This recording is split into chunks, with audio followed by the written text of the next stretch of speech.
Today demonstrative pronoun এর আগের একটা ভিডিও আমার ডেসক্রিপশন বক্সে রয়েছে। এই ডেমনস্ট্রেটিভ প্রোনাউনের একটা প্রোনাউন ছিল ইট, যেটাকে আমরা ইন্ট্রোডাক্টরি সাবজেক্ট অর্থাৎ ইন্ট্রোডাক্টরি হিসাবে সাবজেক্টের প্রথমে ব্যবহার করি ইট। কখন এবং কিভাবে ইউজ করব সেটা আমি আজকে এক্সপ্লেন করব। এবং এর আগে আমি বলছি দেয়ার দিয়ে সেন্টেন্স শুরু হয় কখন, সেটা আমি ডেসক্রিপশন বক্সে দিয়ে দেব। যদি প্রয়োজন হয় দেয়ার দিয়ে কিভাবে সেন্টেন্স শুরু হয় এবং কখন হয়, কিভাবে সেন্টেন্স লিখবো তারও ভিডিওটা রয়েছে এবং তোমরা দেখতে পারো। এটাও কিন্তু ইন্ট্রোডাক্টরি দেয়ার, সেই জন্যই আমি বললাম ইন্ট্রোডাক্টরি একটা সাবজেক্ট হিসাবে দেয়ার ব্যবহার করি এবং ইটটাও কিন্তু ইন্ট্রোডাক্টরি। এখানে দেখো একটা জিনিস, দেয়ারের মিনিং আছে স্থানবাচক, অর্থাৎ কোন স্থানে কিছু আছে বললে আমরা দেয়ার দিয়ে শুরু করি।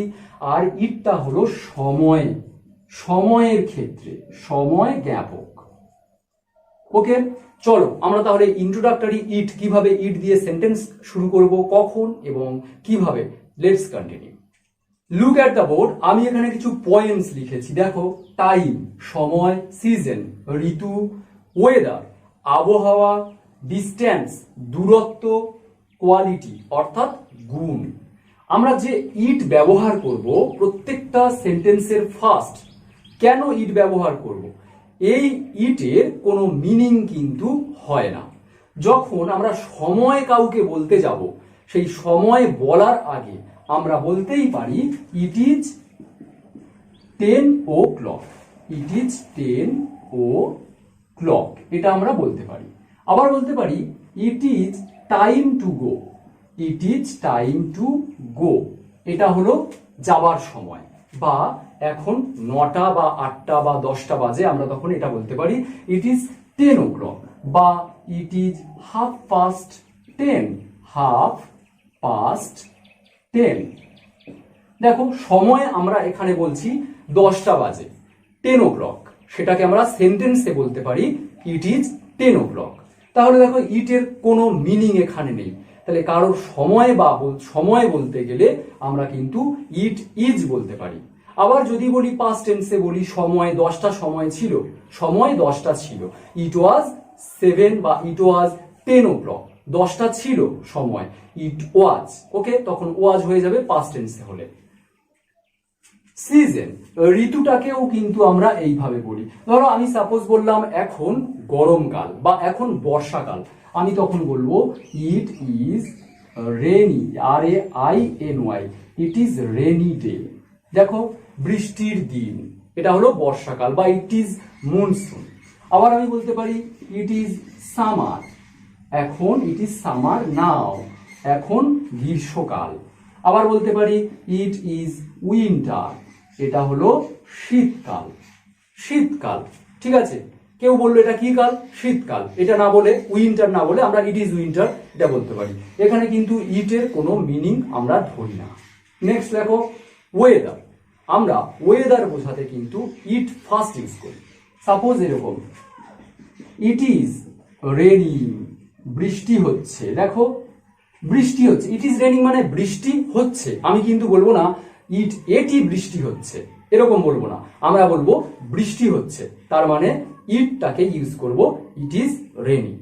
আবার বলতে পারি ইট ইজ স্নোইং, অর্থাৎ তুষারপাত হচ্ছে।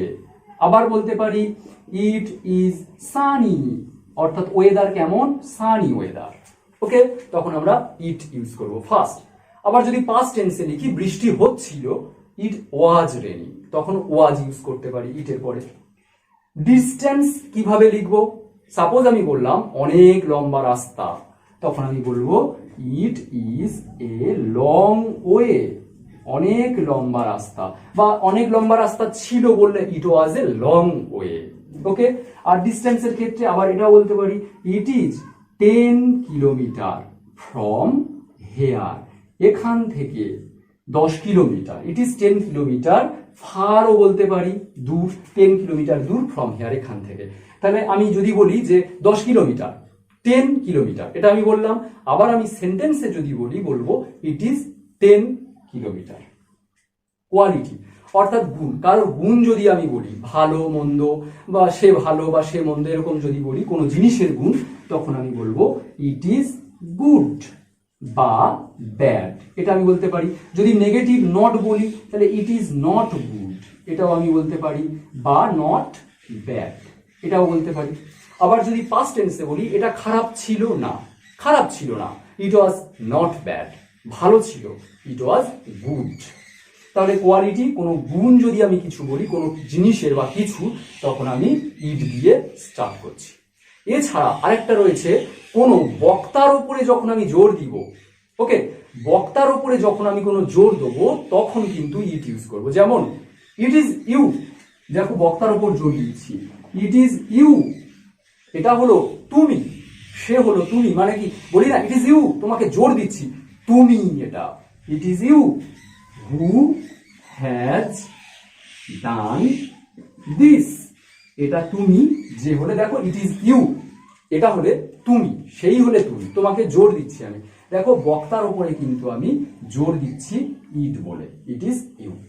আমরা এই সময়গুলোতে time, season, weather, distance, quality এবং বক্তার উপরে জোর দেওয়ার সময় আমরা প্রথমে ইট ইউজ করতে পারি।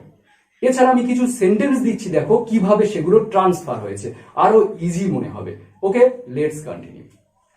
দেখো আমি কিছু সেন্টেন্স দিয়েছি, এখানে সবগুলো সেন্টেন্সের কিন্তু কোনো সাবজেক্ট নেই, আমরা সেই জন্য ইন্ট্রোডাক্টরি ইট কে আমরা ফার্স্ট ইউজ করব। দেখো এখন গ্রীষ্মকাল, it is summer, it is summer now, এটা হতে পারে আজ বড় গরম, আজ বড় গরম, তাহলে আমি বলতে পারি it is very hot, it is very hot today, এটা বলতে পারি। এখন বেলা 10টা, এটা তো আমি বলে দিলাম, ইট ইজ 10 o'clock, এরকম বললাম। আজ কনকনে শীত, ইট ইজ, কনকনে শীতের ইংরাজি কি, biting cold, biting cold today, biting cold মানে কনকনে শীত। মুষলধারে বৃষ্টি হচ্ছে, মুষলধারে বৃষ্টি হচ্ছে, ইট ইজ রেনিং, অর্থাৎ বৃষ্টি হচ্ছে। মুষলধারে ইংরাজি হলো cats and dogs, cats and dogs মানে মুষলধারে বৃষ্টি। গুড়ি গুড়ি বৃষ্টি পড়ছে, দেখো এখানে কোনো সাবজেক্ট নেই, গুড়ি গুড়ি বৃষ্টি পড়ছে, তাহলে আমি বলতে পারি ইট ইজ ড্রিজলিং, DRIZZLING। ওকে, আজ রাতে বরফ পড়তে পারে, ইট মে স্নো, স্নো মানে বরফ পড়া, ইট মে স্নো টু নাইট, আজ রাতে বরফ পড়তে পারে। এখন যাবার সময় নয়, ইট ইজ নট টাইম, এখন সময় নয়, টু গো। ওকে, তাহলে দেখো প্রত্যেকটা সেন্টেন্সে কিন্তু আমরা ইট দিয়ে ইউজ করছি। এবং আমি কিছু হোমওয়ার্ক দিচ্ছি, তোমরা নিজেরা চেষ্টা করবে, যদি পারো আমাকে কমেন্ট করবে। ওকে ওকে, এখানে 10টা সেন্টেন্স রয়েছে, দেখো 10টা সেন্টেন্স তোমরা ট্রাই করবে পারো কিনা। এখন মাঠে দৌড়ানো ভালো নয়, গতকাল কুয়াশা পড়েছিল, প্রচন্ড বৃষ্টি হয়েছিল, বলা সহজ নয়, আজ বৃষ্টি হবে, আজ ঠান্ডা, সকালে বেড়ানো স্বাস্থ্যকর, বড় দুঃখের বিষয়, আমার ঘড়িতে বেলা 9টা, ইংল্যান্ডে শীতের সময় বরফ পড়ে। ওকে, তাহলে আমরা শিখলাম ইন্ট্রোডাক্টরি ইট কিভাবে ফার্স্ট আমরা ইউজ করব। সো ভিডিও কেমন লাগলো, আশা করি তোমরা বুঝতে পেরেছো। অবশ্যই আমাকে কমেন্ট করো কেমন লাগলো, তাহলে আমি আরো বেশি করে মোটিভেট হব এবং আরো বেশি করে ভিডিও আপলোড করতে সফল হব। সো আজকের এই পর্যন্ত, সকলে খুব ভালো থেকো, টাটা।